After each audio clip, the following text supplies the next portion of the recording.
What's up, PRCYM? It's Pastor Josh here. I hope you're doing well. I love you. I miss you. Can't wait to see you. And I feel like we are so close to being able to do that. I'm so excited to be able to share a devotion with you tonight. But I want to give you just a couple of quick announcements before we jump into our devotion for tonight. Next week is our PRCYM live service. It was supposed to be tonight, but due to some scheduling conflicts, it had to be pushed back to next week. So next week, 7:30, we'll do a PRCYM live, and hopefully it is our final week before we can all get back together again. We are aiming for July 1st, and we are excited about that. We cannot wait to see you. We promise that we will put the CDC guidelines into place, social distancing. We will do whatever we can to make it safe to where you can come back here. So make sure and join us next week. PRCYM Live on Facebook, on Instagram, 7:30, and then the following week, July 1st, we are praying that everything is normal so we can get back together again. But you'll get more information on that. Also, we've just added another event next Tuesday night. It's our ice cream social distancing. Yes, we're going to get together 6:45 in the PRC parking lot, and we're going to take a stroll down to Baskin Robbins, grab some ice cream, head on back and just hang out for a little bit. So 6:45 next Tuesday, we'll meet at the PRC parking lot and hang out for a little bit together. Also, June 28th, which is the last Sunday of the month, we're having a PRCYM cookout.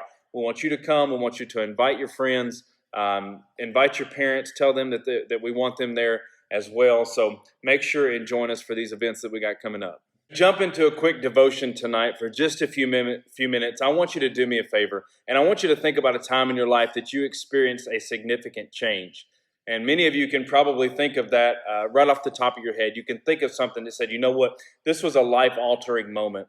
You know, maybe it was something small. Maybe you changed jobs. Maybe you just didn't like a job that you were in, and maybe you decided to make a switch. Or maybe you changed schools when you shifted from middle school to high school. Or maybe you changed a sport that you were playing. Maybe it was something small such as that, or maybe it was a significant change. Maybe something changed within your family and it was a little more difficult for you to deal with. But I think it's fair to say that we have all experienced some type of change in our lives. And you know, I can definitely speak to that over the past 3 months, that we have had to change the way we do things in regards to ministry. We have had to change the way that we connect with you guys. We've had to change the way that we reach out to you guys, and it has been difficult. You know, we've been looking at people through computer screens for longer than I care to admit, and I just cannot stand it anymore. To be honest, I am sick and tired of it. But you know what? This is what we call the challenge of change. And the reason change can be so challenging is because change can be uncomfortable. Change can be difficult. And the number one reason why people hate change is because they feel like they lose control over situations that they previously thought they had control of. And you know, we are wired to like consistency. Deep down, I think if you were to think about it, you have routines. You like to stick to routines because you know what's next. You know what to expect. You know what you're doing at this time, at this time, at this time. You know exactly what's coming up next. You know, I love consistency. If you were to follow me around as soon as I wake up in the mornings, it would be kind of creepy, but just go along with it for a moment. But if you were to follow me around for just a few minutes when I wake up every single morning or when I go to bed every single night, you would find out very quickly after just a couple of days that I have the same routine every single morning and every single night. And it's because I love consistency. I don't like change. I am not one that enjoys new circumstances, or I don't enjoy new situations. I would much rather know exactly what's coming up rather than having something switched up every single day. And that's because we are wired that way, because we enjoy consistency, and we would rather have that than constantly experiencing change. And I'm reminded of the Old Testament story when Moses, in the book of Exodus, when he is leading the Israelites out of Egypt, one of my favorite stories in the entire Bible. And he's leading them out of Egypt, out of slavery, towards the promised land that God had promised them many years earlier. You know, they had experienced slavery for literally decades upon decades. They had spent so much time in slavery, and they were so ready to get out of that lifestyle. They were so ready to get out of slavery until they finally got out. And if you look at Exodus chapter 16, verse 2, it says, in the desert, the whole community, this is after they left Egypt and were on their way to the promised land. It says, in the desert, the whole community grumbled against Moses and Aaron. They began to grumble at the very person that was leading them out of slavery. And they were at the point where they said, you know what, let's just go back to being in slavery simply because of the food that we got there. We got so much better food. And they were not willing to change simply because they weren't getting what they used to get. And I believe that God calls us to lifestyles of change. Now, I believe that God wants you to be happy. I believe that God wants you to be content.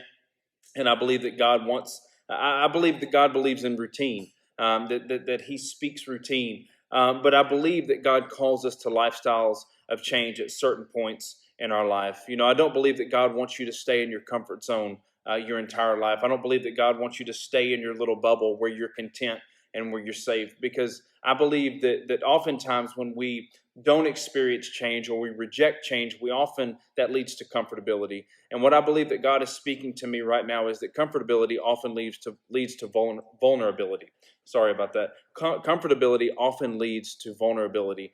And vulnerability leads you into a space or into a spot in your spiritual walk with God where you become prone to falling into ways that God is not pleased with or God is not proud of. So what does change look like in your own life? You know, think about that right now. What things are you absolutely just pushing back against that maybe you're rejecting or saying, you know what, I'm not ready for this, or I don't want this to happen, or I'm not ready to let go of something? What things are you pushing back on, or are you rejecting? What opportunities for change are you just totally against that God might be trying to use in order to make your life a little bit easier and your walk with Him a little bit better? You know, the Israelites, if you've read this story, you'll begin to understand that when Moses was trying to lead them out of Egypt and into the promised land, they didn't understand what Moses and Aaron were doing. They didn't understand the bigger picture of what God was doing. They didn't see that God's hand of provision and God's hand of protection was over them the entire time. So when they grumbled about food, God gave them food. When they grumbled about the Egyptians coming after them, God made a way. And I believe that God is speaking to you right now, that even in situations and even in seasons of change, that God is going to make a way, because if God calls us to a season of change, then I believe that God is faithful and He has promised us that He is going to walk with us through that season. And you know, like I said earlier, I'm one that does not like change. If I had it my way, I would choose to have the same routine every single day from 8 a.m. to 10 p.m., and it would just be that way. But I know that if I want to grow and if I want to develop into the person that God has called me to be, it's going to require change. You know, change is absolutely inevitable. It is a part of life. It is a part of your spiritual walk with God. It is a part of growing into who God has called you to be and walking in the path that He has laid out for you. Change is going to happen. You know, and as I bring this to a close, when you come back, hopefully on July 1st, when we make our PRCYM comeback that I'm so excited about it. I cannot wait to see you guys. When you come back, there's going to be things that have changed. You're going to experience change for a little while. But just as I said just a few minutes ago, I believe that God's hand of provision, God's hand of protection, and God's grace and favor is going to be on us because we're willing to accept little things of change that He may be putting in place, because I believe that in certain circumstances, change can be good. So as I bring this to a close, guys, I love you.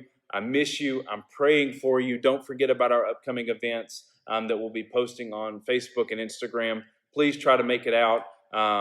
Invite friends, invite your family, and I can't wait to see you guys. I love you. I'm praying for you.